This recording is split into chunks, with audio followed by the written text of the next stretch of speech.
एक स्टेट है उड़ीसा, जिसको अब ओडिशा कहा जाता है। उड़ीसा में एक आदमी जिसका नाम जीतू मुंडा या मुंडे है, वो गरीब आदमी बेचारा, उसकी बहन का इंतकाल हो गया। उसकी बहन के बैंक अकाउंट में मात्र 16-17 हजार रुपये पैसे थे। वो गरीब आदमी था, बैंक गया, बैंक वालों से बड़ी रिक्वेस्ट की, मैं गरीब आदमी हूं, अनपढ़ आदमी हूं, मेरी बहन का खाता था, ये पासबुक है, 16-17 हजार रुपये मेरी बहन के अकाउंट में, मुझे ये पैसा दे दो, मुझे बड़ी जरूरत है।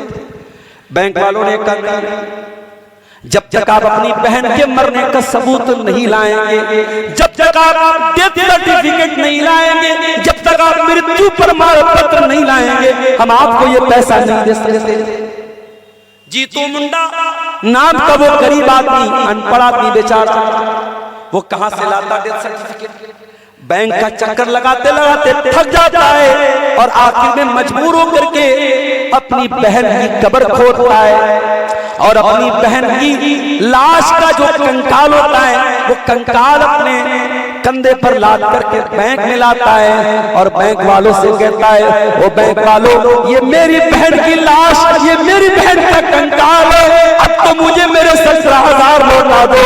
ओ लोगों, ये खबर मीडिया में आई और इंसानों को खून की आंसू रुला के चली गई। ये बैंक वाले जो सूद का लेन देन करते हैं, ये सूद एक इंसान को कितना बेरहम बना देता है, उसकी एक मिसाल देखो मेरे प्यारे साथियों, कि 17,000 की मामूली सी रकम के लिए वो बैंक जो लोगों से लाखों करोड़ों का ब्याज कमाते हैं, 17,000 के लिए एक भाई को मजबूर करते हैं कि अपनी बहन का कंकाल लेकर के वो बैंक में आता है। मेरे प्यारे साथियों, ये वाकया भी मीडिया में हमारे सामने आया।